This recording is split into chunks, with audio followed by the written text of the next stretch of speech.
Long John Silver tier list. So that's actually something we were kicking around as an idea, but legitimately doing a Long John Silver's tier list, like trying all their food, would probably result in Matt or I being in the hospital in intensive care. I don't think there's a single like Long John Silver's fan in the world. I don't think it exists. Right now, in chat, is there anyone here that eats at Long John Silver's? Start there. Not even do you like it. Do you eat there ever?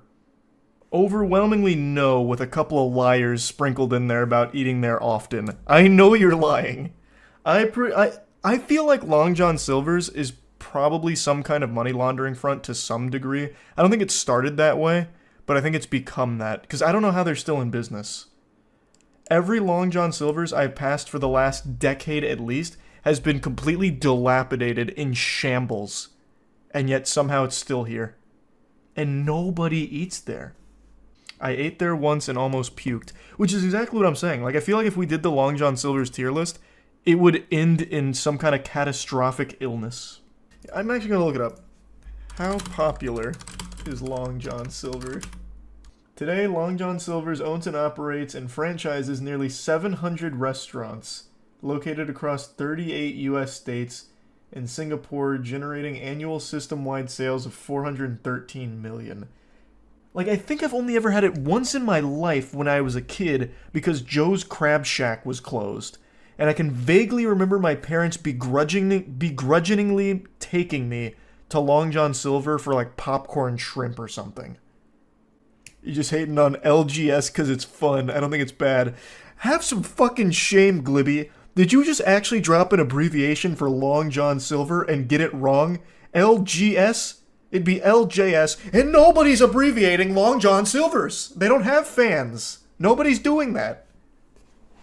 That's how I know you're lying. You didn't even get the fucking imaginary abbreviation correct.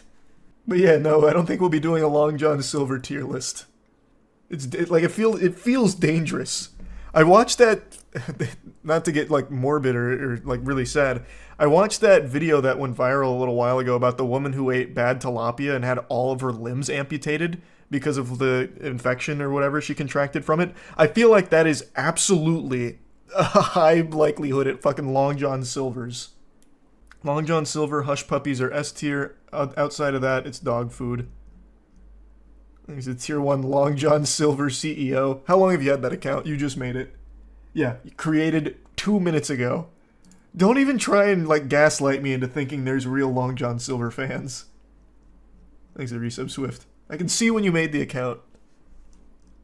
Scoundrel.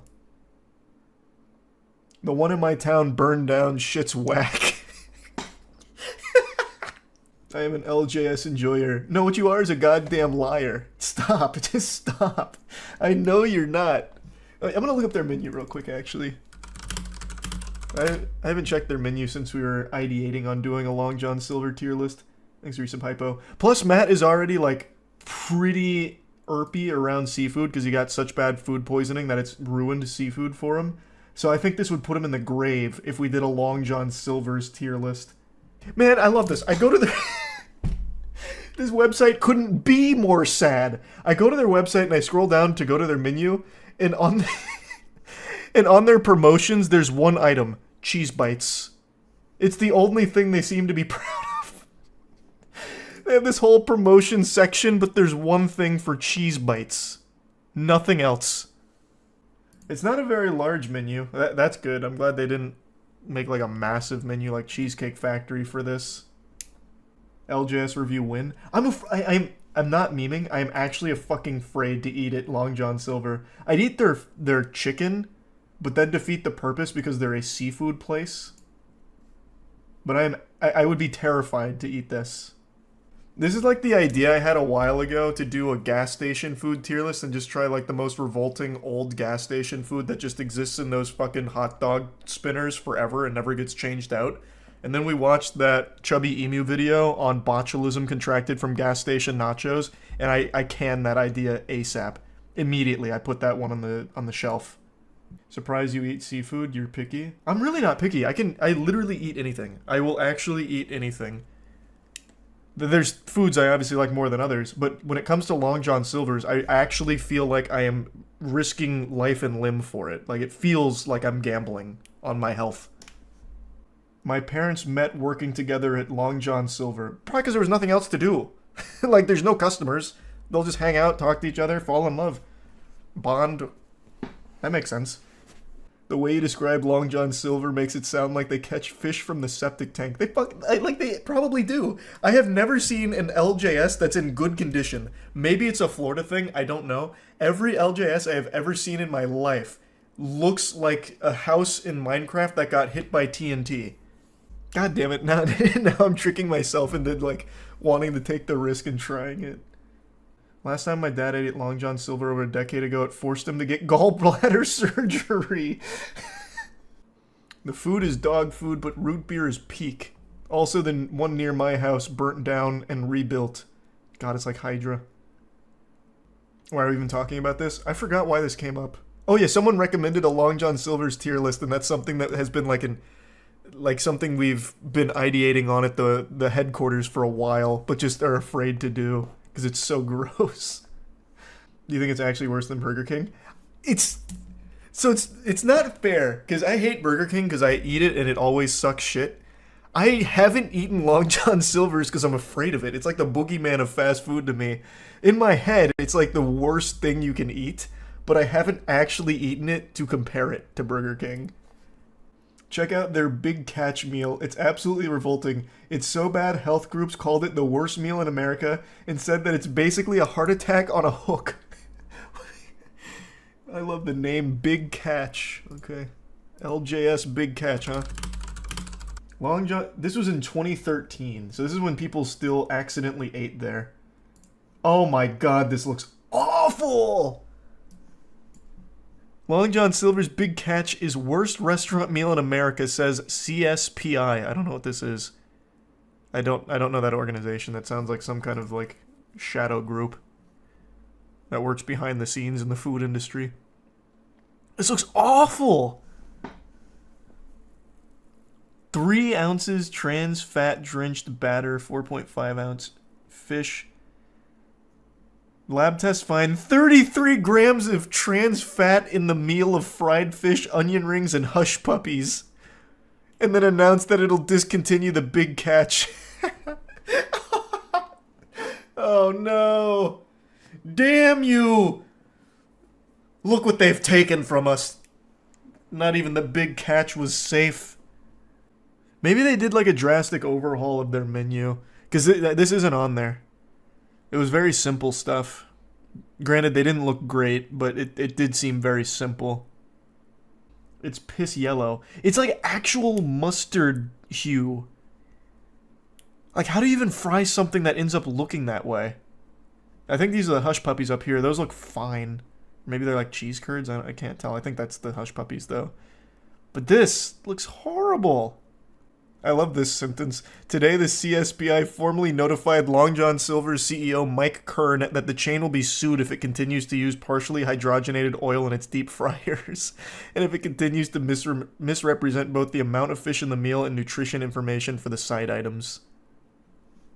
Long John Silver's is one of the very few reasons why I don't eat seafood to this day. I had it as a child in California, and I had it as a teenager in Florida. I won't be eating it as an adult. It sounds like a punishment. Like, eat your vegetables or your next meal will be at Long John Silver's. The kid just fucking starts housing it. No, not there! Please! A White Castle tier list would be so much safer. My dad loves White Castle. So I'm very familiar with White Castle. What are they using? Plastic fish? No, it'd probably be healthier if they were using plastic fish, though. Again, this was 2013, so maybe they're in a much better place now. But even still, I'm fucking afraid of it. How about a Chili's tier list? I don't know if I've said this before, but I'll say it now. I say this, like, to my friends. I think Chili's is, like, the best food you can get if you're aiming for that ballpark of quality. So I put Chili's in the same tier as, like, all the other ones, like Applebee's and all that. Chili's blows them out of the water. Chili's is so far above the competition in that genre, it's not even fair. Like, why would you ever go somewhere that's not Chili's if it's an option? If that's, like, where the tier you're trying to stay in. Long John Silver doesn't even want you eating there. When's the last time you saw a Long John Silver commercial? Great question. Do they even advertise anymore? Oh, also the comments from 6 months ago. I saw a video claiming nobody goes to Long John Silver's and it's mainly a money laundering operation. I've never been. Here's a Long John Silver's commercial from 2021. Is their slogan Fish Yeah? It is. Long John Silver, Fish Yeah. Yeah, they definitely don't aggressively market themselves. For good reason. The less people that go to their establishments, the less chance of a lawsuit from like an inadvertent foodborne death. If you search Long John Silver's fire on Google, you're greeted with dozens of separate LJS locations that have randomly burnt down. Well, there's also just so many of them that I imagine just pure numbers game that's bound to happen. Like I bet McDonald's probably has the same phenomenon and Burger King and all that. I don't think it's exclusive to just LJS. The city says the fire was quickly put out, but not before it caused fire, smoke, and water damage. Luckily, nobody was inside. Alright. So that was a month ago, so it looks like this shit's burning down all the time. I remember about 10 years ago, I saw a commercial for the most patriotic invention this nation has ever cooked up. This gadget is more American than the US Constitution. This thing should be the new face of freedom. I swear, as God is my witness, what you're about to see is more American than a bald eagle smoking a cigar and eating a cheeseburger. It's called the Backup. Over 100 million Americans keep guns in their homes for protection. The Second Amendment to the Constitution guarantees all Americans the right to keep and bear arms, but these arms must be accessible. That's right, baby. It's a shotgun gun rack attachment for beds. Hey, sorry, sweetheart. You're gonna need a new mattress. This one's not compatible with my tactical gun rack attachment. This is like some shit I'd see Duke Nukem using, or John Wayne. This is so goddamn American, I feel like just by watching this commercial, I've been rebaptized in gunpowder.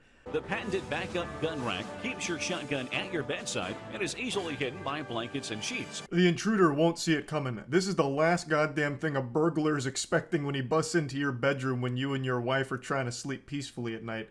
It's as it says in the good book, Matthew 6:12. Forgive us our trespasses, and we will not forgive those who trespass against us.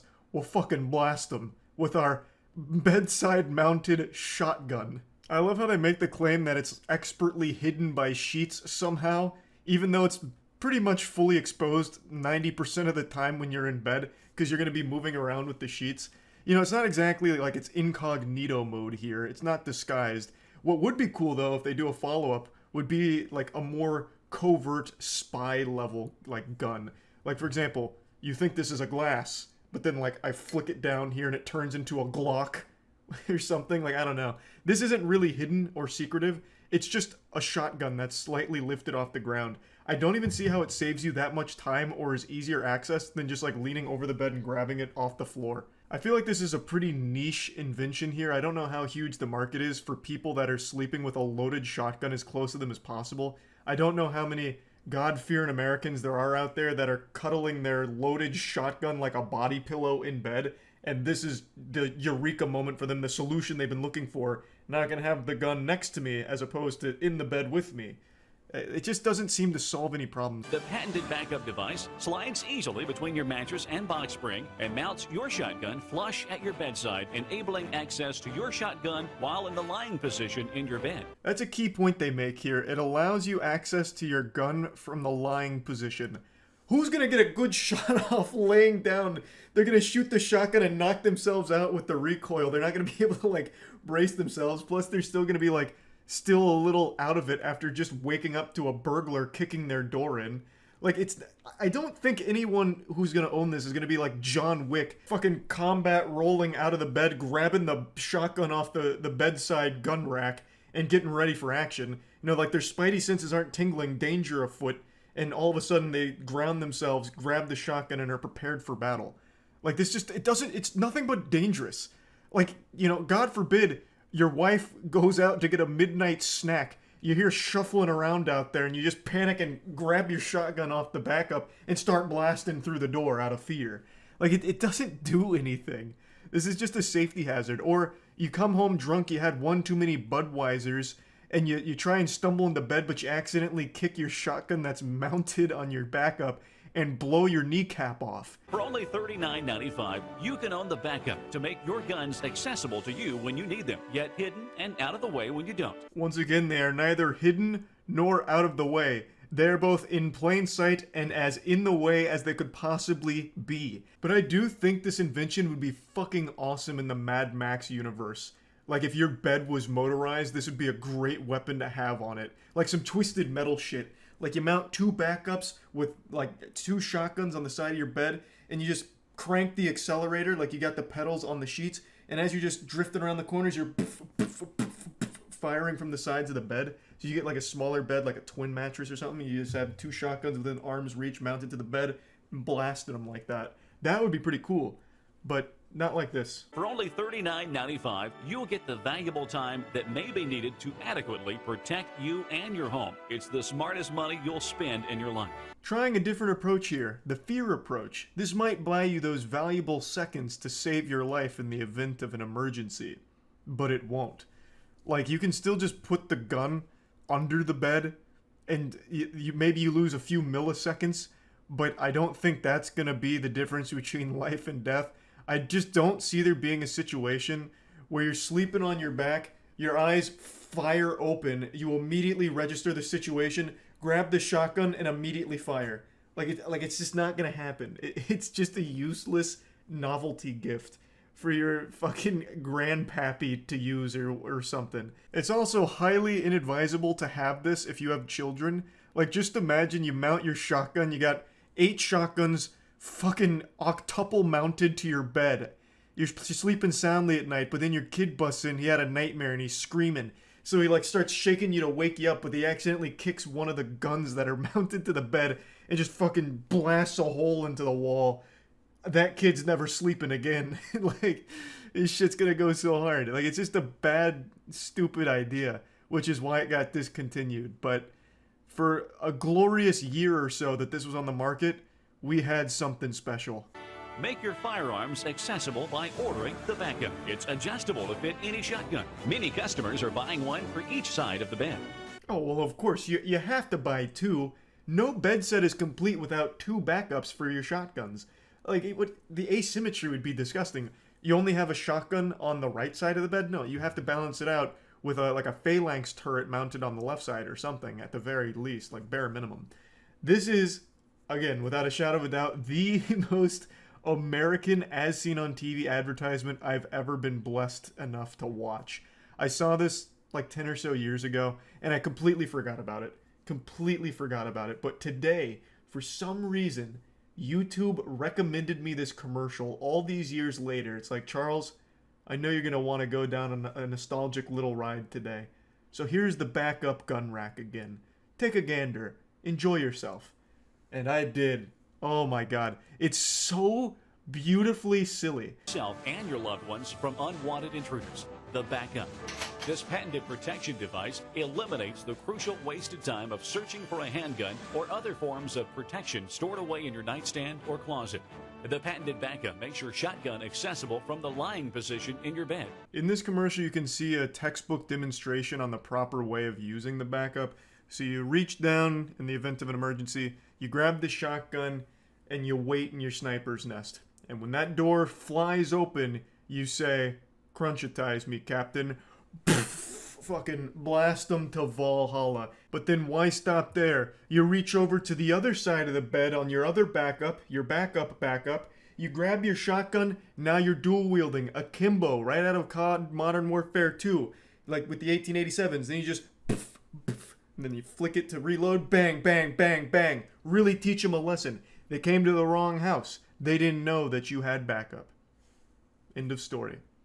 But I feel like 9 times out of 10 that this thing would be used, some paranoid dude immediately grabs the shotgun at the slightest sound of a noise at night, and it turns out like it's a squirrel on the roof, or worse, it's his wife that's just like getting water or something, and she opens the door and just immediately just staring down the barrel of a shotgun that old Cletus is wielding just out of fear. But yeah, anyway, I just wanted to share this with all of you since it got recommended to me again, and yeah, that's about it.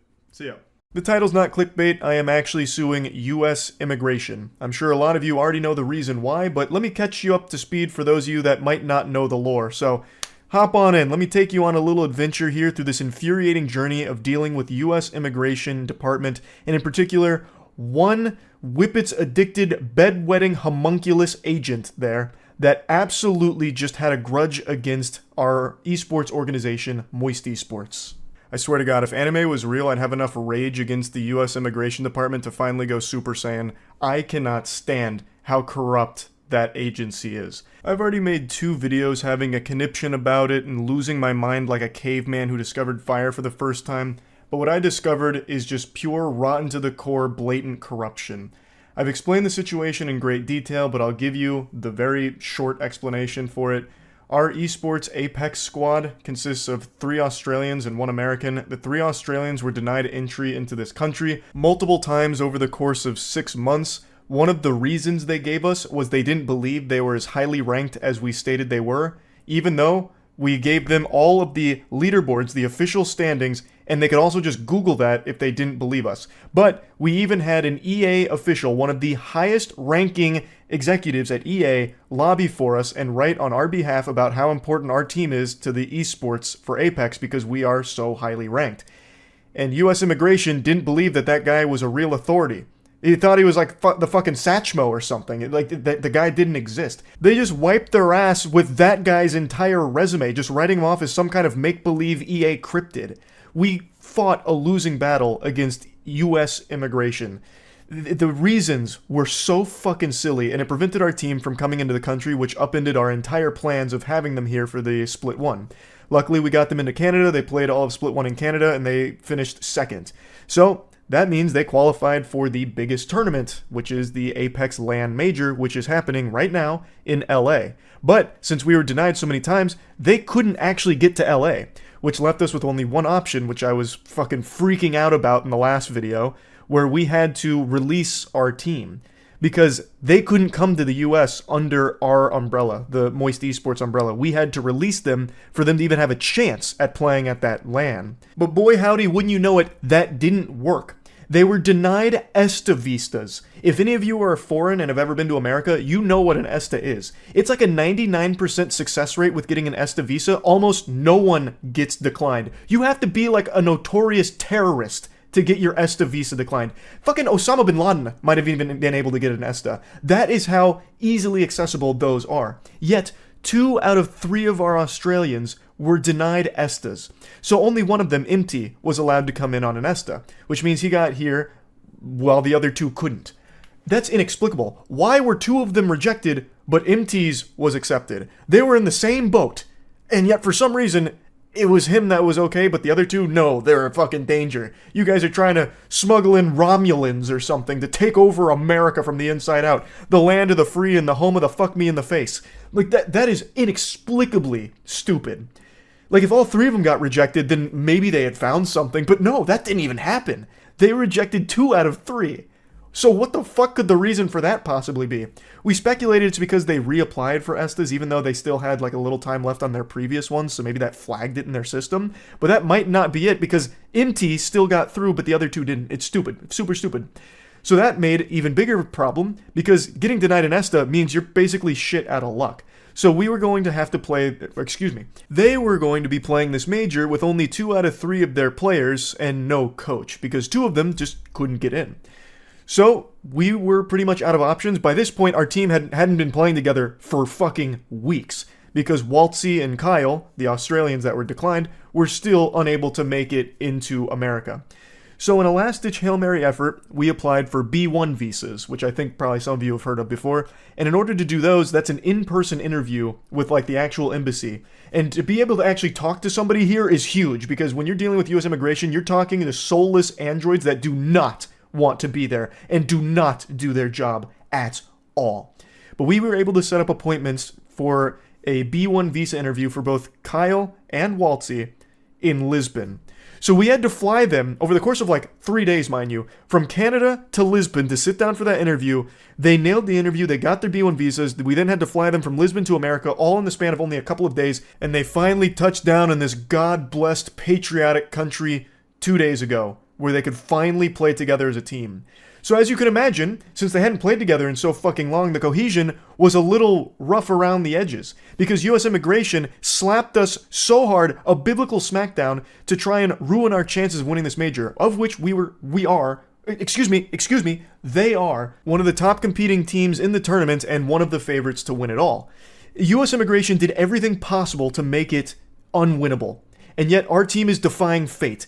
We played today, our final group, and we were able to not only place first on the day with 62 points, but we were able to lock down winner's side. I keep saying we. This mysterious squad known as Not Moist was able to, against all the odds that US Immigration stacked against us, lock down winner's side for tomorrow. And I couldn't be more proud of this group of gentlemen, of which I am not associated with on any paperwork whatsoever. They are not our team. They literally are not our team, but I am still very proud of this group. Through all of this adversity that was entirely unnecessary, unwarranted, unjust, and, dare I say it, potentially illegal, they have still risen to the occasion to perform so fucking well. I want to show you clips from that, but as the title of the video would indicate, I am suing US Immigration. We, Moist Esports, are suing US Immigration. We've talked with our lawyers and they agree that this is very mysterious how it ever even got to this point. It seems like there were quite a few no-nos that were committed here and some protocol that wasn't followed and a lot of just big red flags, like some big problems. And it just really seems like the US immigration agent handling our case either didn't like us or just really didn't feel like doing their job. That's kind of the impression we're getting, and there's a lot of evidence to suggest some bad things that were afoot here that really made it fucking impossible for us to get our players into the country. And we eventually had to drop them, which is of course a huge blow to our organization as a whole. So we are suing them, and you know what I've learned through this lawsuit process? It turns out that there is corruption built into the US Constitution itself, where even if we're successful in beating the US immigration in this lawsuit, they cannot pay us out any damages, of which there is a lot. This has been a super expensive process. And there's also so much lost income here because there's so much money on the line for this tournament, as well as there's so many potential eyes on our organization, as well as all of the legal fees. It's so much money that went into this, all of which was just burned thanks to US immigration fucking us. And no matter what happens with the lawsuit, they will not pay us back a penny at all. Now, the biggest thing that can happen from the lawsuit if we win is they overturn their decision of rejecting the Australians, which is great. That is a happy ending for sure. But it was alarming to learn that the US government is not liable for any of these damages that they were directly responsible for us, in regards to us. That's kind of crazy to me. So what possible incentive do the workers at US Immigration have for even doing their job in the first place if no matter what happens, they don't suffer any losses? So it turns out people sue the US Immigration Office pretty often, and it doesn't look like they fight that frequently or fight that hard. Very rarely does a US immigration lawsuit go to trial, apparently, because they're more than willing to just settle because they lose nothing. They lose nothing by not doing their job. They can't lose money. All they do is just overturn a decision, which I guess is super easy for them, perhaps. So they just have no problem settling. So, what possible reason is there for any of the workers at US Immigration to even take their job seriously? We also can't even go after our agent in particular who mishandled this case, because to do that, we would have to pierce the corporate veil of the US fucking government. We would have to go through Uncle Sam to get to that agent, which is not happening. That is an unwinnable battle. So the individuals are protected as well. So let's say you had an agent at US Immigration that's just racist. By all possible definitions, he's just racist and is declining people because he doesn't like their skin color. Well, too fucking bad. That person is probably not getting fired because they don't seem to care, and you can't do anything against that person because they are protected by US Immigration blanket. And US Immigration isn't liable for any damages. The best they'll do is overturn a decision. So you're just kind of shit out of luck across the board. It's worth suing US Immigration to get that decision overturned if we win, but I am stunned at how deep and rotten the system is. It is so fucking broken. It is a joke. It is a joke. But anyway, I can't get into specifics here. I'll just leave it at all of these, more general statements about this case. I'll of course keep all of you updated through this legal process. But for now, let's end on some good news, because like I said, our team, even in spite of all this bullshit, has popped off and secured winner's side going into tomorrow. I would love to see all of you come out there to support our squad for the watch parties. I'll be streaming it here on YouTube as well as on Twitch at Moist Critical. So please stop by, cheer on the squad, give them your energy like a giant spirit bomb. And let me just show you our final game for the day, where we actually fucking steamrolled every squad and secured winner's side. Okay, holy fuck, yeah, get the fuck out there. Nice flush, please, knock him, Nice. Good arc stars. Flush. Oh, he's so low. Yeah, just push that, just fucking push that. Smoke right here, I'm gonna run out. The guy on the left, please. Nice, knocked. I'm sliding with you. Good shit. Hey, Yes, looking down the hill. that's 4 points. We got 100. Alright. Now let's get some insurance. We need to make sure we... This is so sneaky. This is devilish. I'm scanning.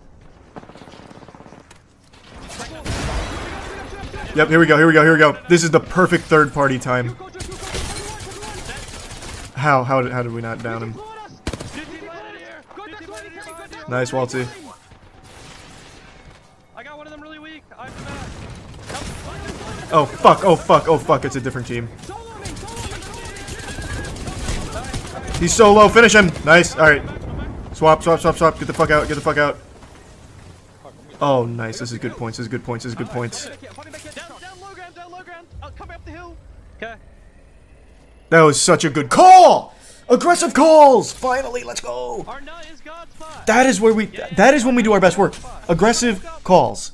I think there's teams fighting right here that we can do. Disengage. Guild knocked one, good shit. You don't have to fully commit.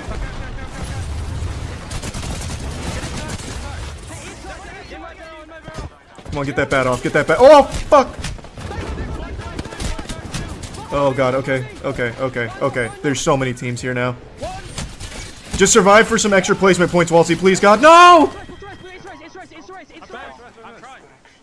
I'm gonna smoke and you res, okay? Holy shit.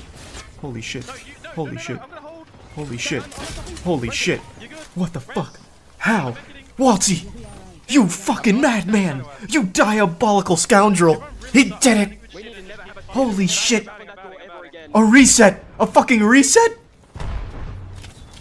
In this day and age!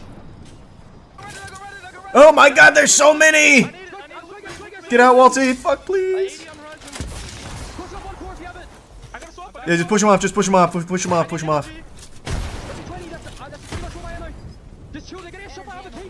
Yeah, just relax. We can just farm some easy placement points here if we just don't overheat.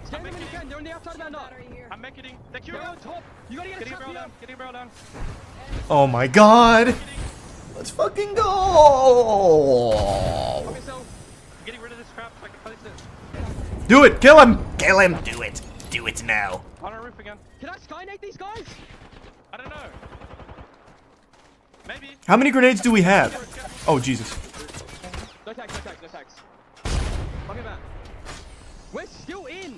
Scanning, yeah. Here we are. Yeah, fuck, the nut is still here. It's the god nut! Well, there's a team north. That's one thing. We can kill them. Come with me. Can we swim together, please? Well, hold on, wait for the bat. We don't have to go yet. Just wait for bat. Alright, now go. Now we can swing it. That looks like a good arc star. That pushed them off. Nice. Ulting now. The thermite got. Nice. Ticking. Good casticle. They're gonna run at us. Yep, they're gonna run at us. Just methodical play. Very methodical play. Let's go, boys. Come on. Fucking come on. Please. He's so low. Nice, Waltzy. He's got two. That's two knocks. Nice! Fucking huge! Oh, they're going ballistic! Yes! And we're all red again? And we still have God Nut?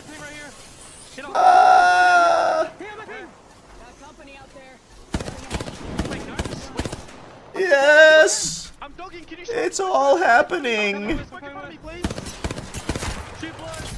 Flesh! Holy shit, Waltzy's deep. But I like it! Nice, Guild knocked him. Yeah, just go back to Nut. There's a team evacuating. Maybe going for our Nut. No, it's a duo. We killed that third. Team up here. That's true, Waltzy did kill their third. I'm healing. Indoors, indoors, indoors. Take it away, Waltzy.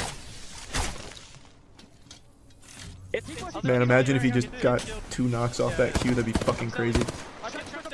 Yeah, just smoke him out. Just smoke him out. Are they gonna have to move before us? I think so. I think they're gonna have to move before we do. Come on, MT. Come on, MT. He's so low.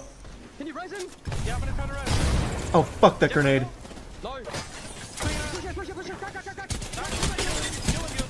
Please, Guild. Please, Guild. Yes, Guild! You're so clutch. You're so clutch. Above you, above you. That's fine. Hey! We'll take that. What a finish. What a finish. Alright, great day. That should secure winner's side. I think we're locked. We really only needed like 3, and I think we got like 30. That was a fucking heater.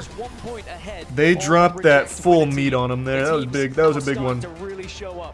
That was a Keanu Reeves tied to a chair moment from Knock Knock. You came into my house and you fucked me. Yeah, I think 118 should be set. I don't want to put the cart before the horse, but I think we should be set. Oh yeah, another 12 kills, second place, 21 point Stinkarooski. Yes, sir. Fucking stink maxing out here. Love that. So that's winner's side, baby. Winner's side secured. Where did we finish on the day? We had to have finished first. I'm pretty sure we got first on the day here. To make the difference. Let's see as we look at our series. I keep saying we, but it's not my team. The not moist squad, whom I become a huge fan of. 62 on the day, first place. That team's they've got that X factor. No, their logo's pretty similar to ours, admittedly, but it's a little different. We are locked for winner's side. There isn't enough points left for any teams to pass us. So we're good. We did it. We locked winners. Apex! Walty! Gotta do a better job next time. I am here with one of the greatest. The caster players, is not to afraid mention being the next to a man strongest that player big. probably in ALGS God, look at Waltzy, he's a history. monster. Waltzy, it's been a heck of a year for you guys. You guys moved from APAC to NA. How's the transition been? Honestly, it was a lot of fun, to be honest. Picking up Guild and taking on like a way harder region was just like, I don't know, it's like something that you kind of dream of, you know, moving to NA and playing against the big boys all the time. So it was definitely fun. That's what I'd say. Tell them about the American dream. How much do you love being on American soil? Changes, right? Huh? How great was that, We've right? had to overcome a Yeah. lot, right, over the past couple weeks. How have the boys been for that?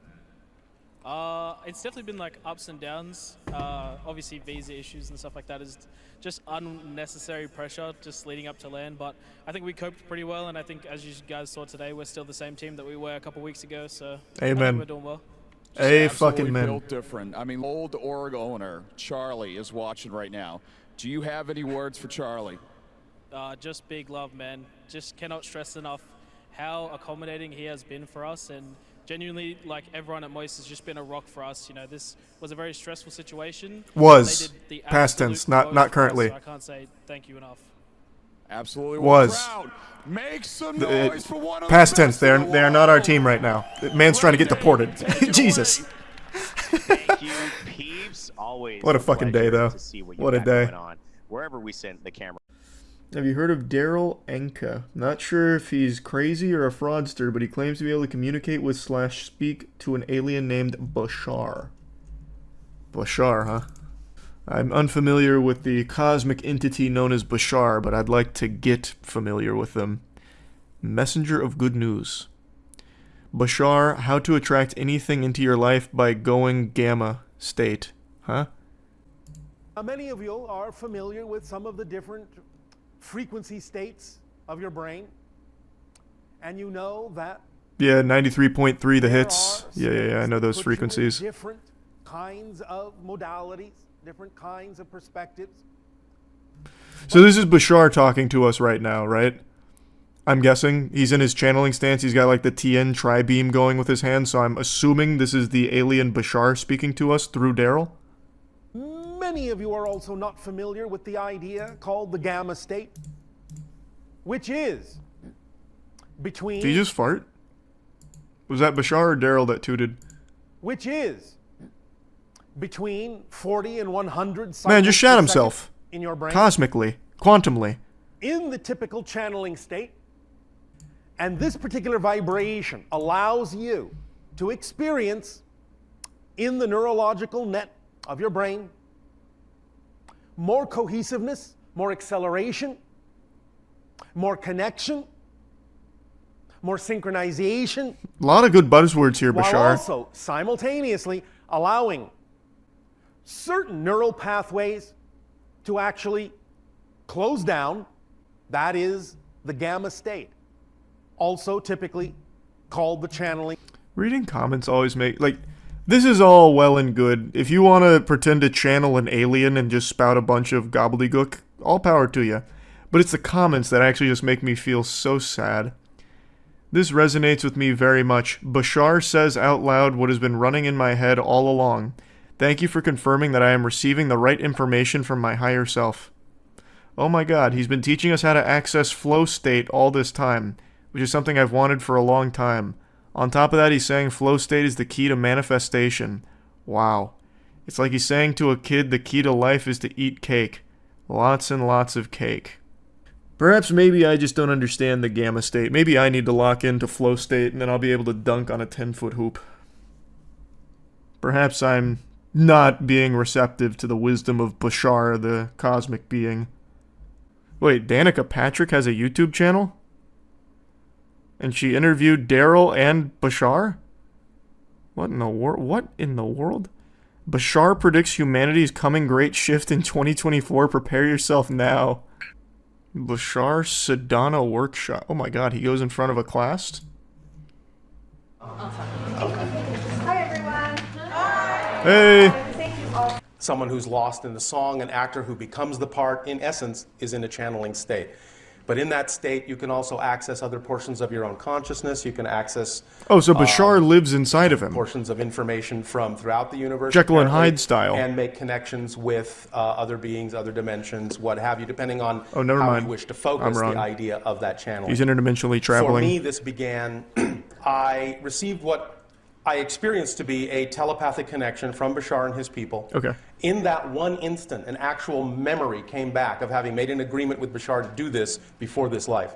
Okay. And I understood in that moment that the UFO had been shown to me on purpose to get me to go in the direction I needed to go, so that by the time it was time for me to fulfill that agreement I had made, I would be ready. And it's almost like the Rocco's Basilisk paradox. Very cool. Daryl, this is incredible stuff. What was the agreement? You'd agree to be his vessel so he could be a motivational speaker on Earth? That seems like a very underwhelming use of this cosmic being's powers. You're telling me that Bashar decides to use his abilities to just tell people to brush their teeth and eat well? And, like, have a positive mindset? That seems like a complete waste. Look at his website and his store. He's written 200 books since the 1980s. 200 books since the 1980s. Jesus Christ, Bashar. You should show your dad this video. My dad doesn't believe in any of this shit. My dad just believes in the aliens building the pyramids. I don't know what to tell you. That's like the one, that's pretty much it. Like, this kind of shit he would absolutely laugh at. He wouldn't text me being like, Charlie, you hear what Bashar said today about our horoscopes? Isn't that some shit? Like, that. My dad doesn't believe in that. Can Bashar take over like Sukuna? I don't think so. I think so. He was describing the channeling state. I think he needs to get into the zone And if he's not in the zone, I don't think Bashar has like a door to get there. I don't think the alien planet is sending their best. Yeah, maybe Bashar's kind of like a dweeb on his home world. But to us, well, not to us. To Daryl, he's super cool. Bashar is really another entity, or whether it's a portion of my own consciousness or whatever. The altered state is real. The information seems to have the ability to help people do what they need to do to make the kind of changes they need to make in their lives. And for that reason, I figured that's reason enough to go ahead and see where this goes. I didn't expect that. He's like, oh, so it could be an alien, an interdimensional being, or it could just be some part of my subconscious while I'm conscious. No, I like the channeling community. There was another channeler I used to watch frequently. God, what was his name? He was the one that would channel the Yael. I'll just do that. He was the one that was like, you will send your best and brightest to school this morning. It's a very good day for learning. Blasting at you live from the Yael headquarters. That guy? Who was that? Does anyone remember? No, this isn't the guy. It was an older guy. Yael were very talkative through a bunch of different channelers, but there's one in particular I'm referring to, and I can't remember his name. No, it is him. He made a rap song about them called Bringing in the Yael. Thanks for your sub, Kev. I don't think it is, though. He was much older, unless the Yael de-aged him. We are of Ashtar Command. We are of the Pleiadians. We are of the Pleiadian civilization. Of the Pleiadian consciousness. Billionaire Boys Club. Isn't that Kevin Spacey's movie? Move through these ripples of time-space as your civilization, as your solar system moves into a new era of the galaxy, a new area of the galaxy, and a new era. We move to a new area of the galaxy? The idea is that there are time fields, time-space equations. Wonderful message. It repeated everything I've been seeing in my meditation. In your meditations, you've been seeing that we're changing the area of where we're located in the galaxy. That would cause such an immense change in daily life as we know it. That would be immediately recognizable. That couldn't just happen without us knowing.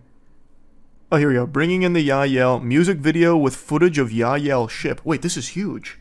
He's got footage from inside of their spacecraft? Bringing in the Yael, bringing in the Yael, our family from the stars, on earth they will dwell. Bringing in the Yael, bringing in the Yael. The kind of music to throw your ass in a circle to. Bringing in the Yael, bringing in the Yael to get this party popping. I feel like I've actually heard this before. I think you're right. Rocking, and you know it's a boat that desperately needs to be rocked. We may all come together, there will go the shadow government. And I know you're thinking retribution, but it'll be different. Let me clear up this confusion. Cause it's gonna be love. We ain't gonna give nothing but kisses and hugs. Yeah. Kiss and hug them. And then extension of you. I know it's hard to discard the old ways of war, but see it through. Cause there ain't no ours. We bringing in the Yael. It actually might be the same guy. I could be misremembering. I thought he was much older. Because I'm pretty sure I've heard that song. That definitely opened some neural pathways the Yael wanted closed in my brain. This is a classic. This one's a classic. Teen girl abducted by praying mantis alien. Ancient alien. I've got to send that to my dad. My dad loves ancient aliens. How the fuck? Really, Dad? A girl abducted by a praying mantis alien? Ancient aliens. Aliens in disguise. Warren researcher. We've taken many humans. God damn it. Channeling the ninth dimensional Pleiadian collective. Interview with extra dimensionals. Here we go. Ah, yes. Hello, dear. This is the Ninth Dimensional Pleiadian Collective, and it is a pleasure and an honor to have the opportunity to connect with you. So, nice to meet you. In a short time today, we think we're going to cover a pretty lengthy or a pretty substantial amount of ground. So we're very, very excited. So thank you for the opportunity to connect. Absolutely. What's very interesting to me is all of these like ninth dimensional beings that are able to be channeled through these goobers are always just on standby. It's like they're waiting to be channeled. They must be like maybe interns of the other ninth dimensional Pleiadian society. Like, they just have to sit around like fucking phone operators waiting for some human to channel them? That sounds like so boring. Yeah, just actually channeling a call center. Why does no one ever channel like a really aggressive alien? Or like a really cool one, like, hey, sorry, I can't talk right now, I'm fucking 5 3-titted alien babes.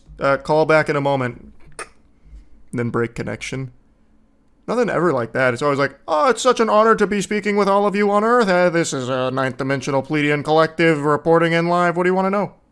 You need to watch Daryl connect to Bashar. It's hilarious. I just watched Daryl connecting to Bashar. Or does he have like a ritual for it? Alright, he's jacking into the upside down. Assuming athletic stance. Oh, good crack. Sorry. No apologies. Do what you need to do to get the aliens on the horn.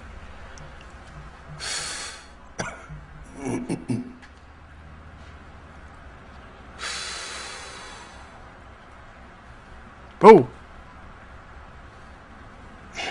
Picked up a bad frequency there.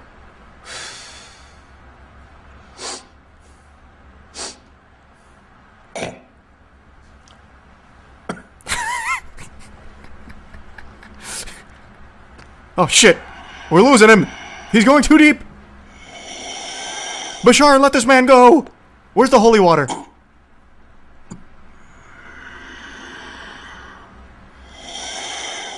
That actually sounds like Darth Vader's mask.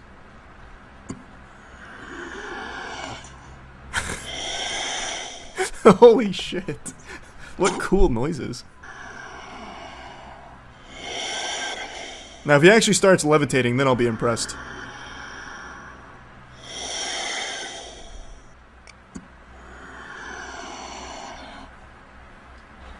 No!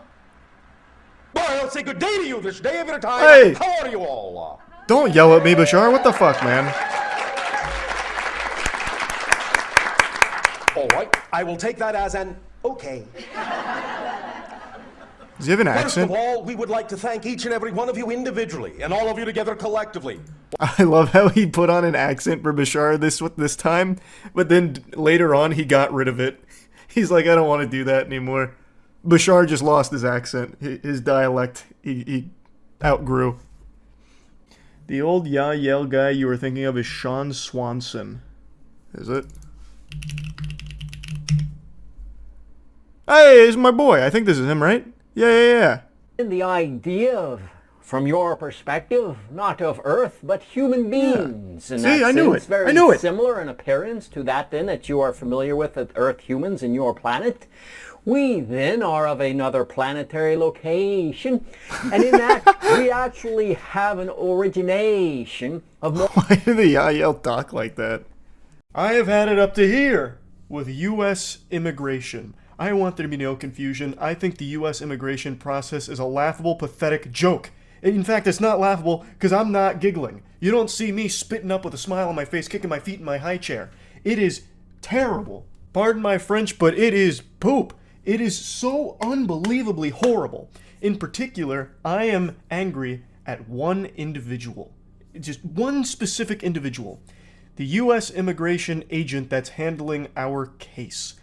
But this individual is infamous in the esports scene for declining teams and people for the most ridiculously stupid reasons imaginable. A month ago, I made a video kind of going over the basics of what I'm going to be diving into deeper today. In a nutshell, our esports team, Moist Esports, has an Apex roster, and we're one of the best in the world. We are currently ranked 4th in A, with still another whole series to play. We're still a whole series behind the people around us, and we're still top 4. We're a fucking outrageous squad of maniacs out there. Some of the best talent Apex has ever seen. Our team came from Australia. Our plan for the season was to bring them to NA, where the competition is more fierce. NA is a powerhouse in Apex. So we brought them over to NA, and then at the very last second got rejected by US immigration, and they were declined entry into this country. So we had the last second pivot, change all of our plans, and get them to Canada so they could still play this split.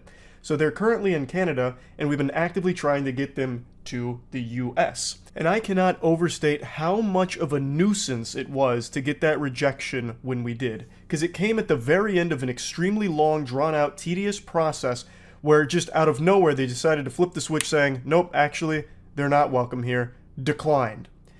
And there's nothing we could have done to rectify it or change it. They just decided they didn't like us anymore, so they declined it fundamentally with no real reason. And since this is such a slow process, I swear to God, it might be one of the slowest things on the planet. U.S. immigration moves slower than Robert De Niro and The Irishman. It is fucking disgraceful how awful the optimization is for this process. So all we could do was get them to Canada so they could still play this split here in NA like we had planned on. And while they're doing that, we're still trying to get them to the US. Now, initially we didn't really understand why they were declined. All we knew is this sometimes happens in the esports scene. My little tinfoil hat theory was that the agent was afraid of Waltzy. Waltzy is one of our players, one of the best in the world, and he also happens to be a powerlifter. So perhaps they were just worried that he'd pose a national security risk for being too strong, that he'd go around snapping Americans in half. All we could do was really speculate and resubmit, which we did. And now we've received a response from the resubmission forms, and after going through everything with lawyers and making sure it is as buttoned up as possible with all of the best in the industry, I am happy to say we are still fucking struggling because the agent is a geriatric fossil that is absolutely just out for some kind of vendetta. I think they might just hate the word moist. That's probably a very real possibility. But they have asked us to submit even more evidence and even more clarification on things, which ordinarily I would have no problem with. But we've already done this once. We did this song and dance last time only to get rejected many weeks after doing that. This isn't a fast process. If it was fast, I wouldn't care. I'd be like, oh, okay, you need more papers, more documents, more clarification. Fine, we can provide all of that tomorrow. And hopefully hear from you in the next day or two. That's not how it works. Because after we do submit all of those, further appeals for evidence, it takes weeks, multiple weeks, for them to respond, and they barely fucking look at what you submit, I feel. In the last video, I mentioned that our agent didn't believe us that we were placing so high, and they didn't bother to look into it at all. Well, that is another thing that is a fucking problem, because they still don't believe our placements. Our team crushes it at the majors, and we were number 12 at the World Championship, and one of the things they need clarification on is why they should believe us that those placements are real or important. You rat bastard, what do you mean? We are submitting the official standings, the official placements for these majors and the World Championship. What do you mean you don't trust that? What? Actually, I wasn't there, so I didn't see it. I can't. This must be a fucking lie. Fly yourself out to the next fucking major and watch us then. Like, what do you mean? It's crazy how they can just pull that out of their ass. Like, oh, why should we believe the official standings? Ridiculous. You thought you could pull a fast one on U.S. immigration? No, sir. It's so stupid. It's so fucking stupid. But that's not the one I want to get hung up on. I'm actually going to just read this to you verbatim. I'm not going to show you it because that might be a legal issue. But I absolutely just have to put this out here. I feel like I'm in the loony dimension reading this shit. I am convinced that there's not a human being on the other side of this conversation. I believe that our lawyers have been contacted and communicating with Cleverbot, who is for some reason representing the U.S. Immigration Services. It is so outrageously dumb. So you're going to need a little context behind this before getting into it. So when bringing the team to the land of the free, home of the brave, we were instructed to have a high-ranking EA official kind of glaze us to help convey to the U.S. Immigration Services that our team is internationally significant to this scene. Now, when it comes to getting teams over here, this is what every esports org has to do. They have to convince the immigration services that their team is highly competitive, a top team that is worthy to come over here and start bleeding cheeseburgers like a true red-blooded American. So that's what we were doing, and we had a high-ranking EA individual kind of talking on our behalf. And again, this is something that the U.S. Immigration Services, wanted. They didn't fucking believe that he's actually a real official. So let me read this to you. Written statement from an official of the sports governing body, which is who we were talking to. You may submit evidence from an official of the sports governing body describing how the athlete or team is internationally recognized. The evidence you submitted is insufficient. You submitted a testimonial from, redacted, I'm not going to drop their name, about the beneficiaries, redacted, is a senior manager at Electronic Arts, EA. But USCIS cannot determine that his position is considered an official of a governing body in esports. Additionally, he mentioned that the beneficiaries have had high placements in several competitions in the ALGS Year 3 season. However, USCIS cannot determine how the placements constitute as international reputation. As previously discussed, ALGS does not appear to require athletes or teams with international reputation to participate in the competitions. As such, there's insufficient evidence to demonstrate that having such placements in ALGS competitions equate to international reputation. You may still submit evidence to satisfy this criterion. I'm going to have a conniption. Excuse me. Still playing with cash registers, huh, Squiddy? What kind of place is this? You wanted us to prove that our placements were real, and we had a high-ranking EA, who, of course, they own Apex, represents that side, talk on our behalf to confirm that the placements are real. But you don't believe that that official, whom you even cite their position in this statement, actually represents them?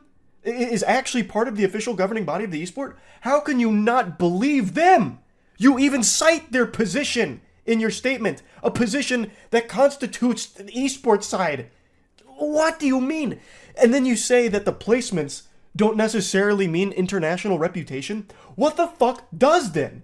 How could any team possibly get into the country through this game if even the highest placements don't constitute international reputation to satisfy your criterion? It doesn't make any fucking sense. The agent here is well known in the esports scene because we've talked to numerous other orgs, and all of them have had to deal with this person, and all of them have horror stories about them. So much so that the majority of them have found ways to circumvent ever having to deal with them and going through other people. That is how bad at their job this person is. A job that is extremely important and carries a lot of weight for so many people, and this absolute brain-dead goober can't be bothered to do the bare minimum of just activating a few neurons up here to even process what the fuck they're saying, or what they're asking for. And when we submit the evidence that satisfies sufficiently what they want, they still are not accepting it for inexplicable reasons.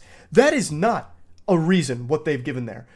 How can you not believe that one of the highest ranking officials at EA for this area is not trustworthy or insufficient or doesn't represent the governing body? That is mind-bogglingly silly. It has to be malicious. It has to be malicious. No one can be this stupid on accident and have this job. Again, this is a job that is extremely important, and you have someone this incompetent there? I don't believe it. This has to be on purpose. Not only have we been working with lawyers who specialize in this area, but we have been working with other orgs who have successfully gone through this process, albeit it seems they've done it with other individuals. Not this fucking womp from Super Mario 64 that we've unfortunately been cursed with over there at the US Immigration Office. This is craziness. How one person can just say, I just don't really feel like bothering to look into this at all, so I'm just going to say you're lying. I'll ask for more evidence and then not read it, and fuck you. That's absolute insanity. Even when we fulfill it to a T and bring in an extremely high-ranking EA official to speak on our behalf to our achievements in the scene, they still won't even accept that. What else can we do? Like, what else is there to do besides just somehow get a different agent, resubmit again, and pray, fingers crossed, we don't encounter this scourge? It's just ridiculous. I had to rant about this again after I was shown why we've been requested further information for the fucking, like, third time now, after being rejected. Like, it's... Oh my lord. What in tarnation? I cannot believe how awful this process is. Truly awful. And nonsensical. So yeah, I just had to rant about this. Again, there's your little Moist Esports update for our Apex team. Our Apex team is fucking crushing it. Going to be watch partying their next game this Saturday. Hopefully more big dubs on the way. Our team is absolutely going fucking ballistic, so I love to see that. It's always a lot of fun. Feel free to stop into the streams. And hopefully pretty soon, you know, they can eventually come to the United States, like we had planned on many months ago. So, yeah, that's really about it. American food tier list as part of our Food from Around the World series. Today we're taking it to the good old place where Jesus Christ was born. The cuisine of the free men. Yeah, America. America. Plymouth Rock. Where is Plymouth Rock? Sorry, I don't. It's over there. I don't ask the questions here. That's on me. Which we're starting off slow in this tier list. Yeah. With the first thing, it's the only ordered thing on the menu, is barbecue. Okay? It's got to be barbecue. We have a professional American chef, Patriot. Yep. Are you gonna tell us a funny? Man, barbecue, man. They got a. Yeah. That's real good. We're prepared. Yeah, that's pretty good. Little pulled pork Sammy action. How are the ribs? You want a bite? No. Pretty good. Ribs. Try a little bit of the brisket. You said real Americans don't use. Well, except for mac and cheese. We're not cavemen. Good point. We have technology. Good brisket. Good brisket. Oh. I feel like macaroni and cheese is the kind of dish that Italians would make fun of Americans for. Very possible. That's definitely Velveeta, isn't it? This is us. We're Americans. We can shit on it as much as we want. You know, we can say whatever we want in this video. Yeah, who's gonna stop us? Government? Yeah. God? He wouldn't do that. He was born here. This is alma mater. Guys, Johnny Appleseed was real.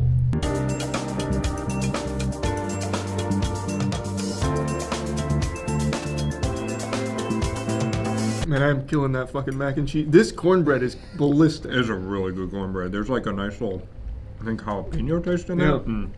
It's like thick too. It's like a creamy cornbread. Just fill everybody in. I'm trying to show restraint.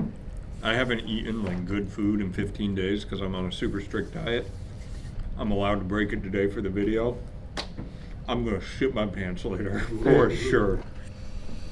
All right, S tier. This whole meal, S tier. No, it is the weakest out of all of them are the ribs because they're kind of dry. Yeah, they were a little dry. I agree with that. Brisket good, pulled pork Sammy good, cornbread immaculate. Yeah, mac and cheese. Mac and cheese. Slaps. Chef Boyardee killed it with that. Yeah, that's good stuff. It's an easy S tier. Easy. Wait, don't take it yet. Okay, sorry. Trivia. Yeah, I want to demonstrate my knowledge. Also to let people know. The brisket's really good. That was the only ordered thing. Everything else is cooked by Chef Ryan, who you guys met on the cheap versus expensive steaks. Shocked he decided to come back. He's killing it. All right. All right, guys. The first avocado tree planted in the U.S. was planted in Florida. In what year? Yeah. It's multiple choice. Oh. 1801, B, 1833, C, 1960, D, 1981. You know, B is oddly close to when Johnny Appleseed died. Coincidence? Oh, I think not. Well, his name wasn't Johnny Avocado. Exactly, though. Big Avocado. I'm thinking like, Big Avocado Yeah, had they a took problem him with out. Big Apple. They took him out. Oh, I want to see agreed as well. there. 1960? Yep. It was 1833. I was right. We were almost in the same century, which is good. Damn it. PB&J. Oh, yeah. Did Chef Ryan make this? Chef Ryan made that. Chef Chef Monique. Chef Monique. Chef made it. Monique Chef made it. Monique. It's got a woman's I didn't know touch. we were still doing How do you tell? That tastes like elementary school again. The PB&J is just so good. I used to have this every day. What's preferred That's flavor it. of jelly? Oh, strawberry. Not close. I'm good with strawberry or grape. Yeah. I like both. Strawberry. I gotta do it. That's an S for me. It's definitely. It's just so good. It's a classic. It's absolutely a fucking classic. Who made it? Who invented the PB&J? I think Monique. I think it was. Yeah, who was it? Johnny Appleseed?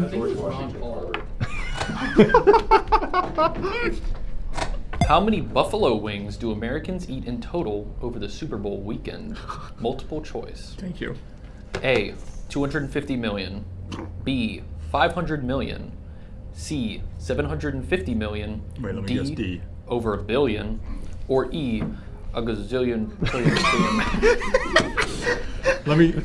That wasn't written, right? E? I did write E.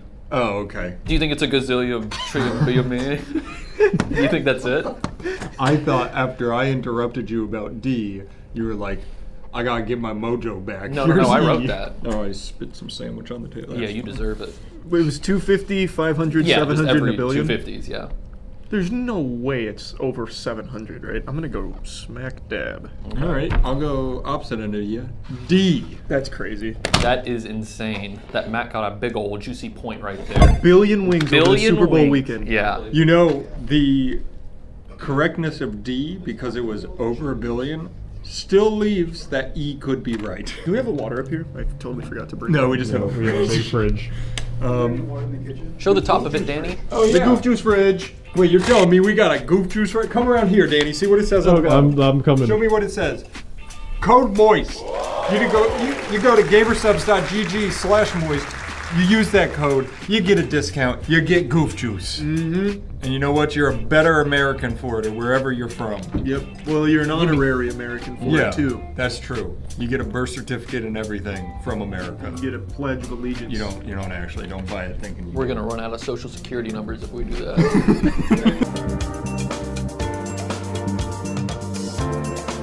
I'm not gonna do a little ditty for you guys, but we do have meatloaf in the building. Oh, wait, that's so hype. That's a nice looking meatloaf. I don't know if I've ever had a professional chef meatloaf before. I haven't either. He said this was his grandmother's recipe. Man, the plastic fork is not doing it any favors. That's wow, voice track. That's very good. I will go. I don't like it more than the barbecue though. Same here. There's a lot of meatloaf song names in my head that I was making jokes out of, but I think I'll just skip that segment. The fucking mashed potatoes are really good though. The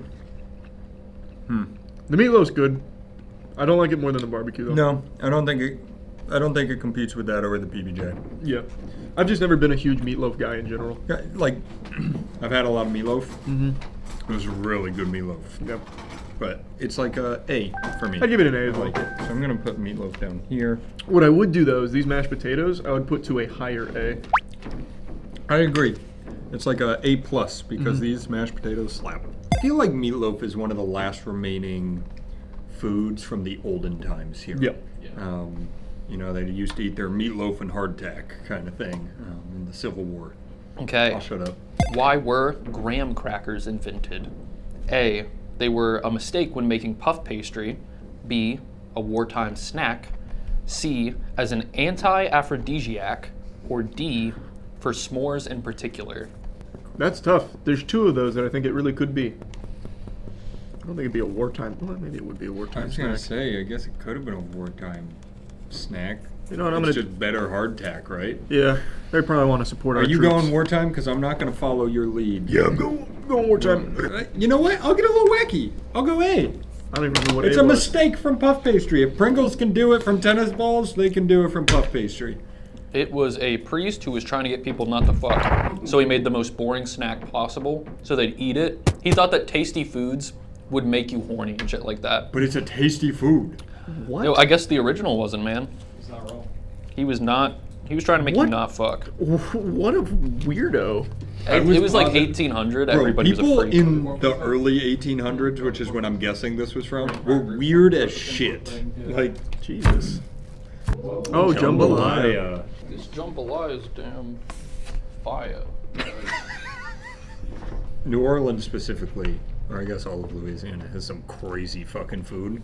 What is all in a jambalaya? So looks like shrimp, rice, beans. There we go.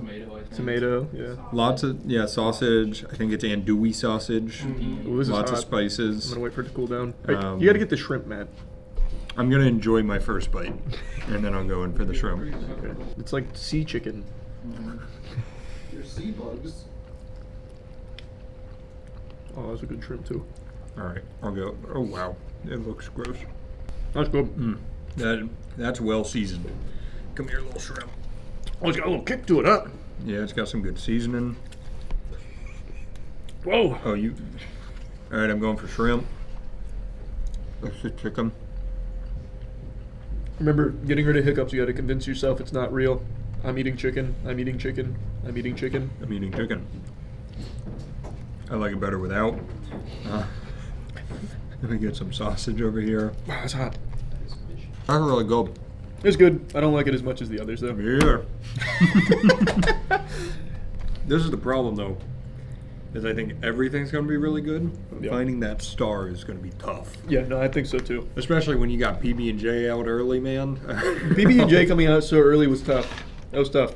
I go B. I was going to go B because the shrimp. If there was no shrimp, I think it's an A for me. If there was no spice to it, it'd be an A. Sorry. How many pounds of food does the average American eat a year, according to the Department of Agriculture? That's got to be a billion.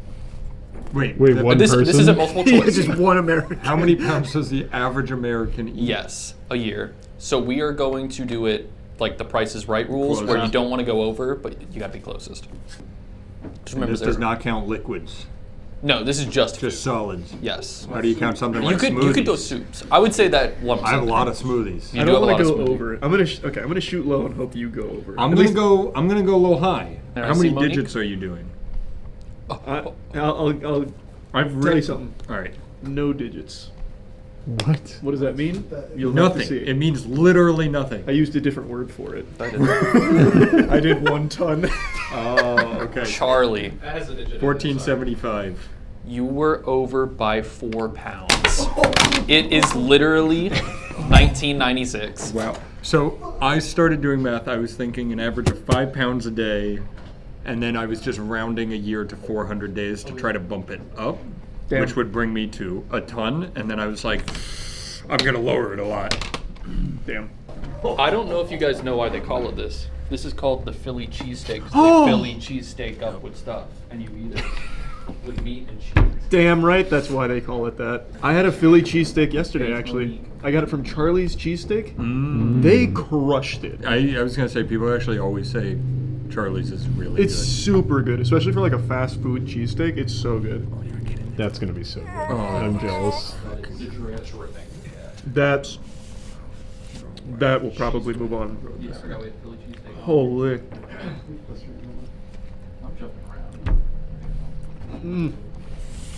That is a conglomerate of everything Matt is not allowed to eat. Yeah, this is like your dietitian's worst nightmare. What kind of cheese is that? Matt's shirt right there. You need to rip it off. It tastes like you almost made like a fondue cheese. It definitely tastes like a fondue cheese, which is really good. Look at that meat in there. Oh, that's really good. Yep, that's S tier. My favorite of the day. Yeah, I think it has to move. I'm putting it up there with a little star. Philly cheese steak. I think that past barbecue, past PBJ. Before his untimely assassination, what were Abraham Lincoln's favorite food? There's multiple choice, and you can pick 2 of these. Okay. Just for 2 points. A, chicken fricassee with biscuits. What was the question? Abraham Lincoln's favorite food foods before he died. Before you started talking so much. B, Brunswick stew. C, oyster stew. Or D, Cape Cod pie. I actually know one of those. I know this one. And then I guess for a bonus point, I'll just throw in this. I've guessed 2. Yeah, I actually know. C and D. Oyster stew is one of them. I know that. Oyster stew is one. The other one is the chicken fricassee with biscuits. Oh, that was it. Yeah. I'll take 1 All right, point. we both got 1 point. Good Yep. work. It's giving dinner, and I want to say thanks for you guys giving me a job. That was just nice. That was sweet. You're welcome. Thanks for doing such a good job, Yeah, Aaron. you're killing it. Let me get a fork. We got stuffing, mashed potatoes. What kind of sauce is on this? I think gravy. Probably gravy. Oh, it's just like a yellowy gravy. I wasn't expecting it. Let me get a bite of it. That stuffing, sublime. Is it? Wow. I'm telling you, man, there's something to these chefs. Oh, that turkey, juicy. That is some of the best turkey I've ever had. Yeah. Turkey, you think a turkey is boring. Yeah. It's dry. I am an avid Thanksgiving turkey hater. So Hey, if I got served hate this, Thanksgiving food. Wow, that's good.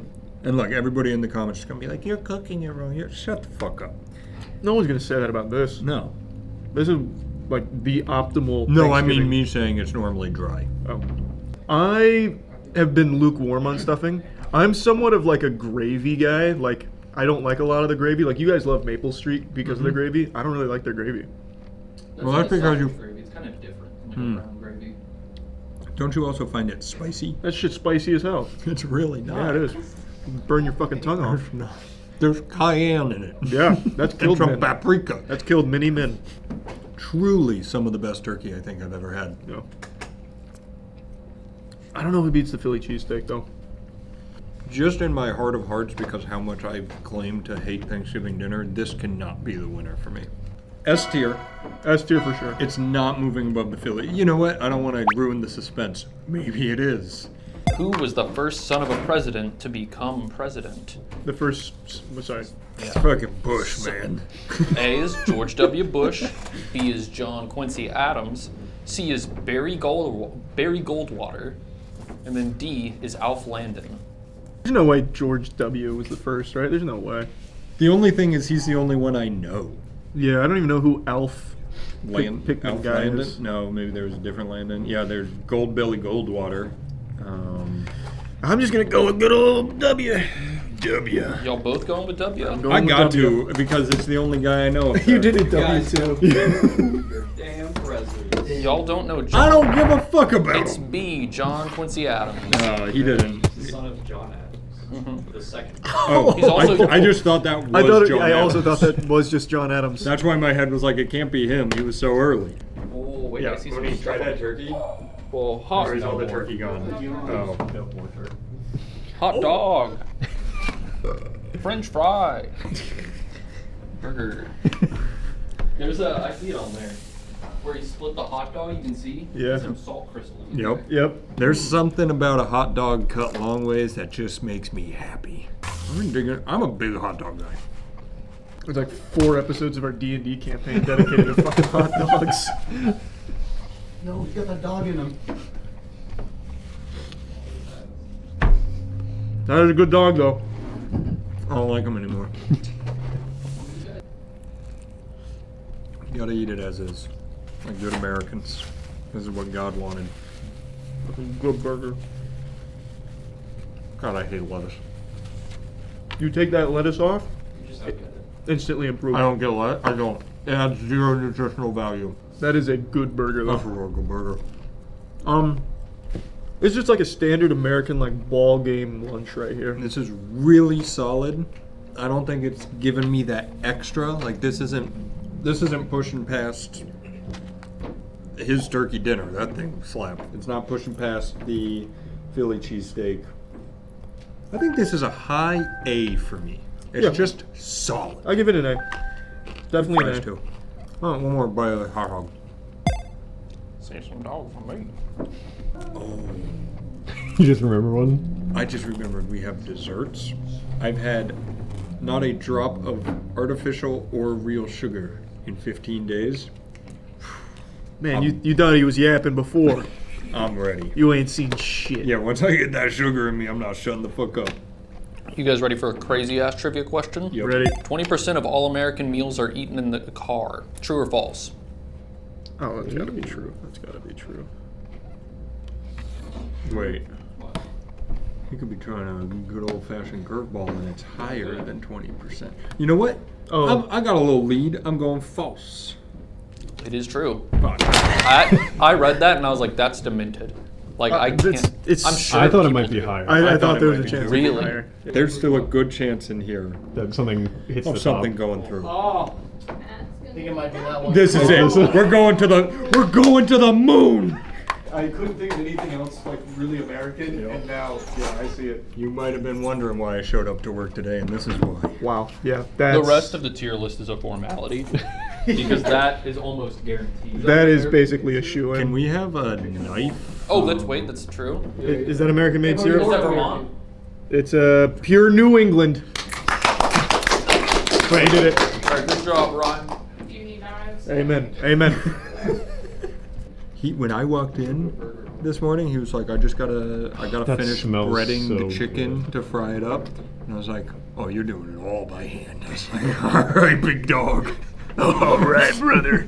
I just started barking on the spot. You tell me when. No, whatever you think is good. I think Hubba Hubba is right. How do you like that technique for my chicken? That was really good. Yeah. It's not my first rodeo. This. Oh. Hot. Wow, hot. Love hot. Buffalo hot. Oh, fuck. Oh! fuck? Oh, that's hot.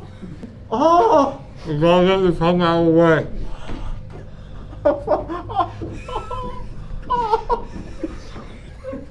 Did that just get fried? Yeah. Yeah. I love that the first time you came up to see us eating your food, he's crying. Which, let me tell you, that noise could be made for different reasons with us. It was beautiful. Oh, it's so hot. That is like the best breaded chicken I've had in a long time. Ryan, I think you got a future in this, bud. You should try doing it more. I don't know why I went into the new piece of chicken. That's. Oh, is that your waffle? I'm sorry.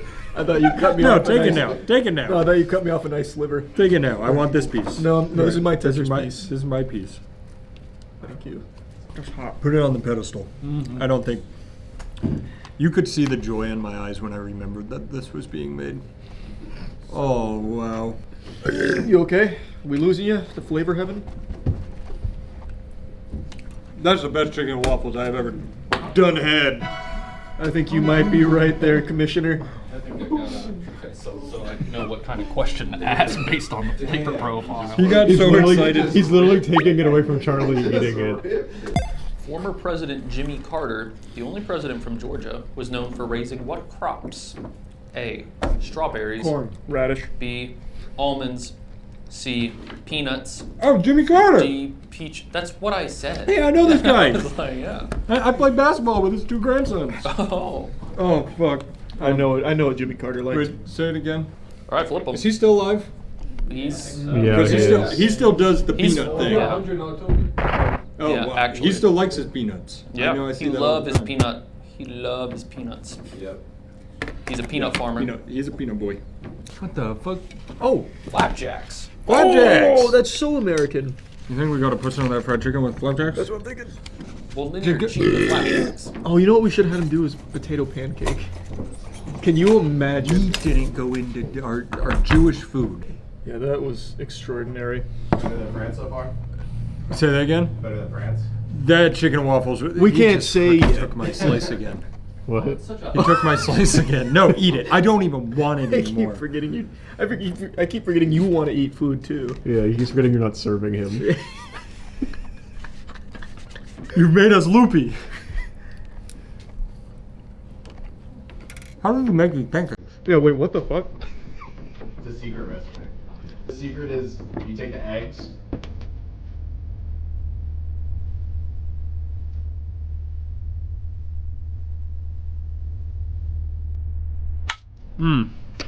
Probably the best pancake I've had.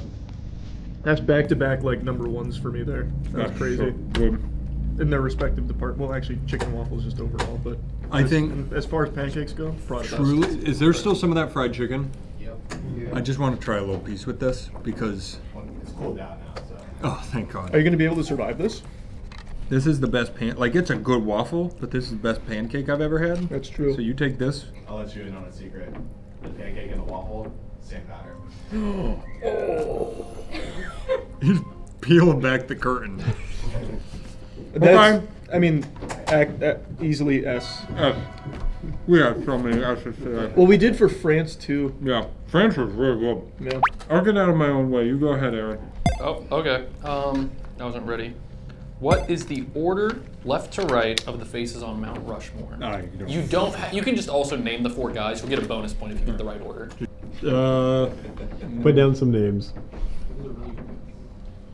Sing that song you always sing. Washington, Jefferson, Madison, Monroe. Under these men, our country will grow if things go exactly as planned. Something seed the land. Something there on Mount Rushmore. That's verse 2. Fuck, I forgot that one. For some, when was Mount Rushmore built? It was later. Was it even built? Was it discovered? It's like Stonehenge. Yeah, they talk about it all the time. Like, how did they get the rock up there, kind of thing. Exactly. They didn't have that technology. Like the mystery of the pyramids. You see, all right, last one. Adams. All right.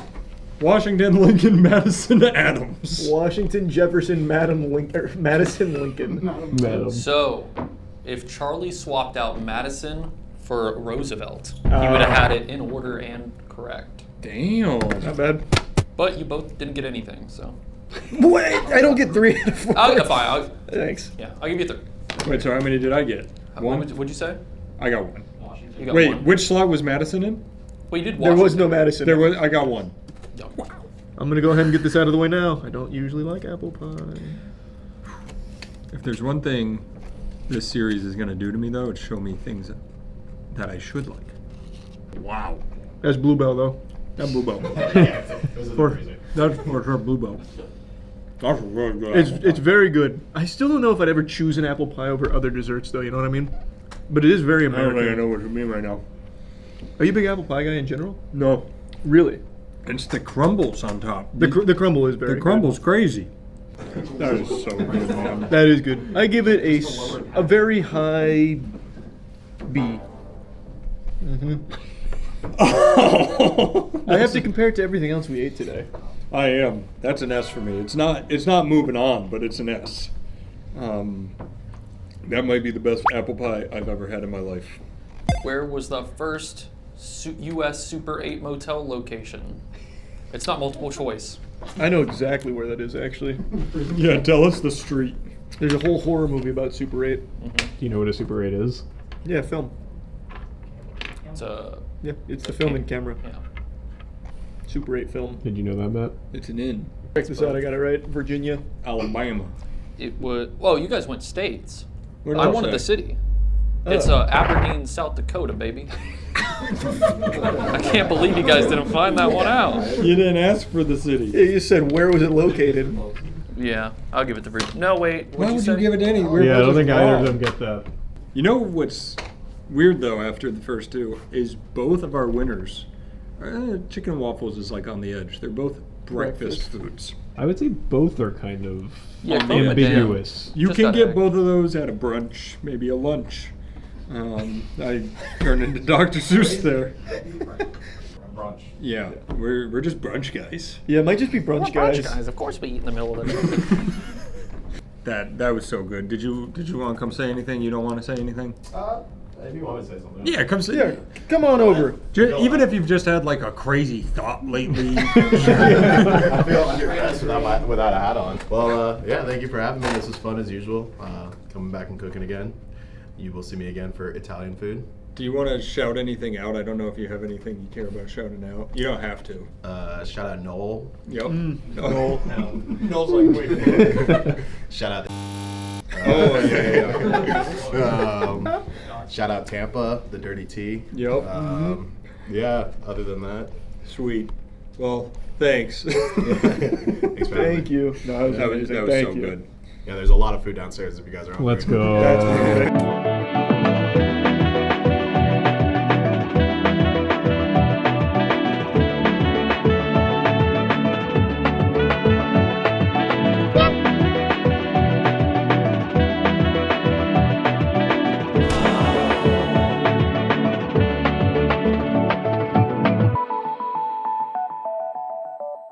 I recently watched a video from a channel called Penguinz0 which put together this beautiful piece on one of the most interesting criminals I've ever heard of. It just seems like something more out of a cartoon than reality, like the real world Dirty Dan here. I'll quickly hit you with a 30-second Shark Tank pitch to get you interested and tell you why you should care. Basically, an army veteran uses his skills to target McDonald's locations for robbery, and his specialty was busting in through the rooftop. So he would bring tools, cut through the roof, and drop in like an angel on the employees. And he had the manners of an angel too. He'd let them get their coats. They all said that he was really nice and asked them to just wait in like the ice locker, the freezer. And he'd rob them and leave. And he did this for quite some time before being apprehended. Spoilers, he gets caught. But he doesn't spend too long in jail because he hatched a galaxy brain scheme to break out, which he executed flawlessly, becoming the first prisoner at that facility to ever break out successfully. And he turns back to a life of crime, but no longer going to the Ronald McDonald Playhouse of Pain. Instead, he transitions to living in a Toys R Us and gradually stealing their toys. So what he does is he lives at a Toys R Us by living behind a bike rack. He carves out his own little, like, hidden man cave in the walls. I won't spoil how it all ends or anything like that, but I just wanted to get, like, the cliff notes out here because I just find it so wild. I'll put a link to the original video in the description, of course, so you can watch the entire thing, but I'll show you some clips from when we watched it. Alright, let's start with, let's see Roofman. This sounds kind of interesting.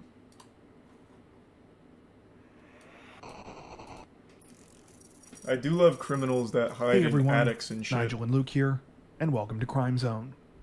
Unbeknownst Quick question, is there still a massive breakfast rush for McDonald's? I remember when I was a kid that was the shit, but I feel like McDonald's has just such steep competition these days for the breakfast slot. Do we have any other, do we have any like big McDonald's breakfast enthusiasts here? Because near me it's kind of just like, no one cares anymore. Overwhelmingly yes. Wow. I just think the McDonald's breakfast has really fallen off. It's like Netflix stock, but for food. Once he had the cash, the masked robber walked all of the employees into the cooler where they were locked inside. It seems kind of nice. They were asked if they wanted to grab their coats to stay warm while they waited for help to arrive. They have a police sketch and it's just a Hamburglar. Fled. While the employees didn't know it at the time. I saw a video of 2 women stealing everyone's food inside a restaurant. Don't remember where though. Probably McDonald's. Actually, I take that back. Probably Waffle House.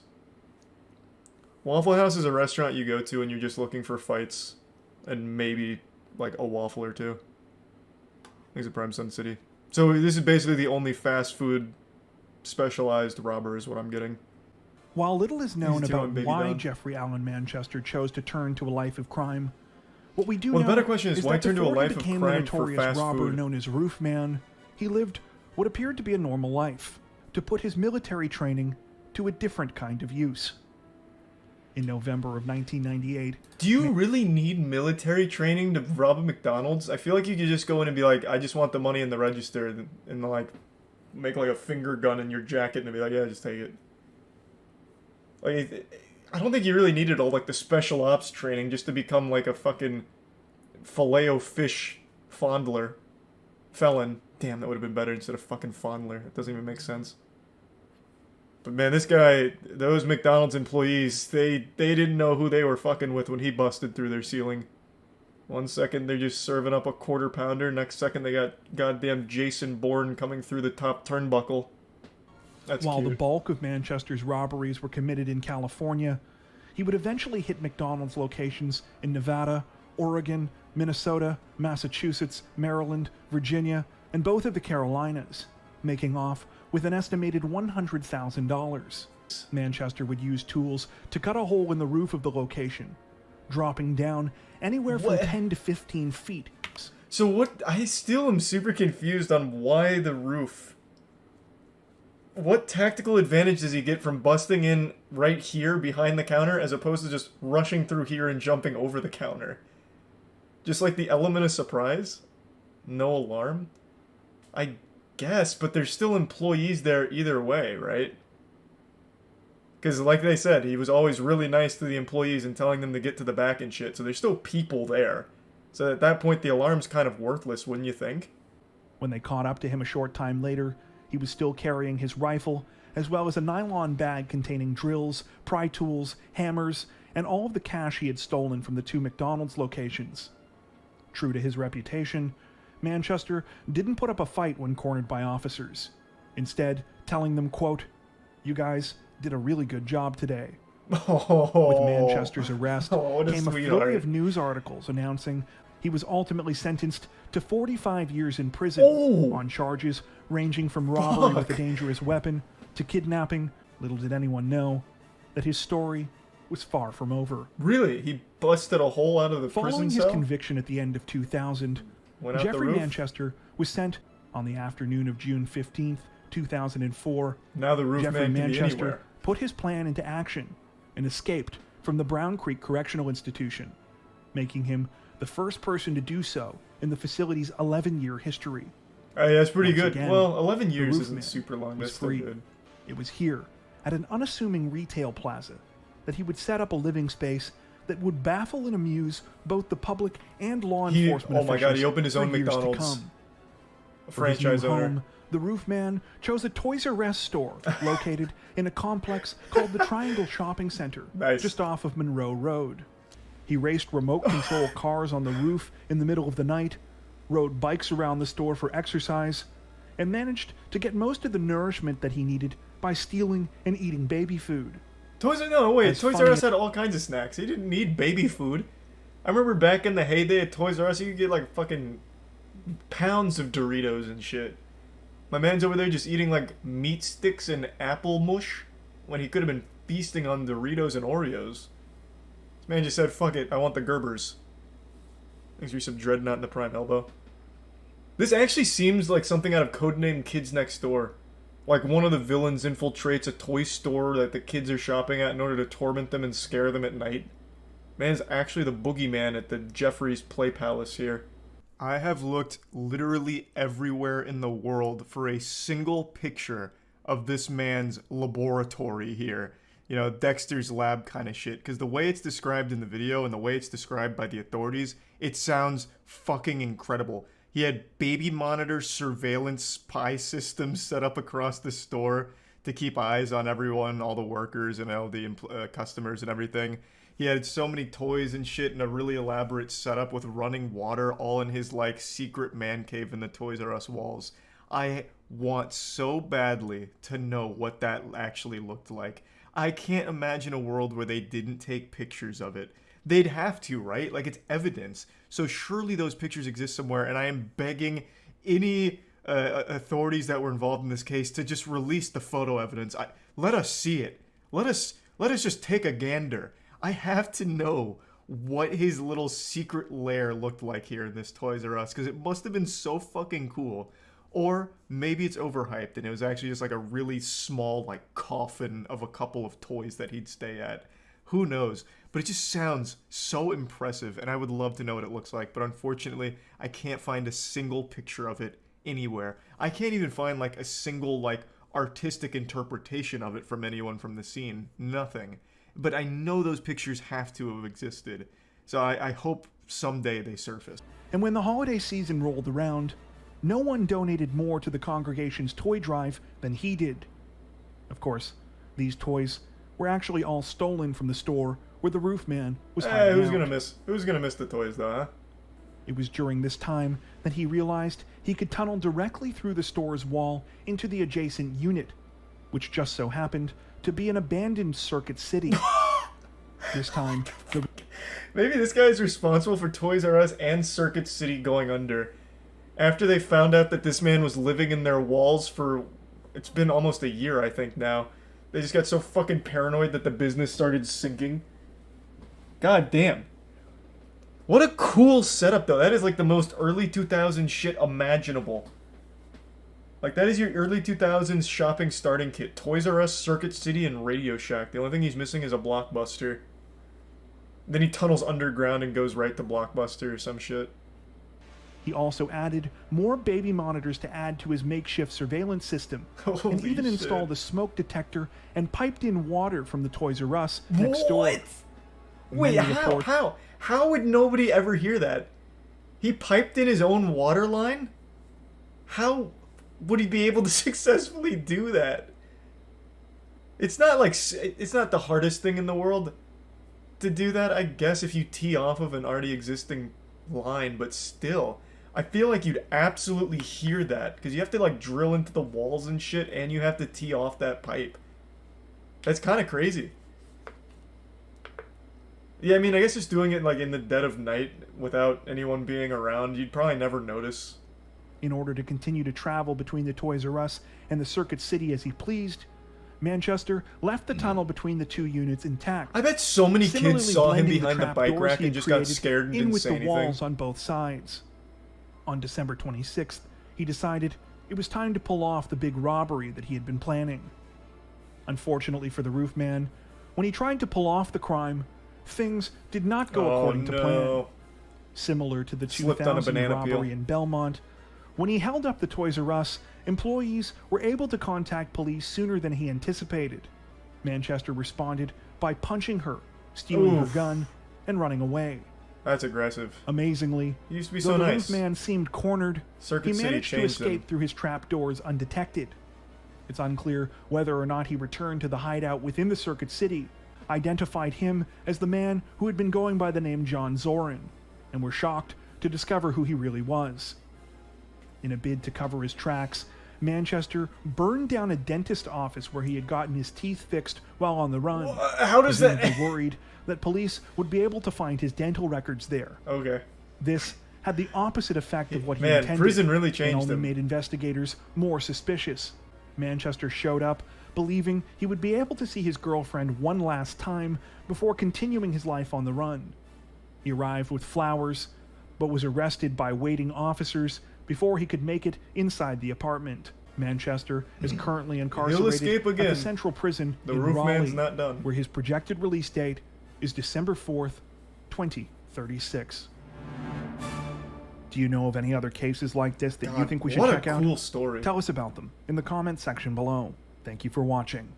That prison is 5 minutes from my house. Bro, you might want to move just in case the roof man gets out. He'll start living in your walls. Sleep in fear, man. Sleep in fear.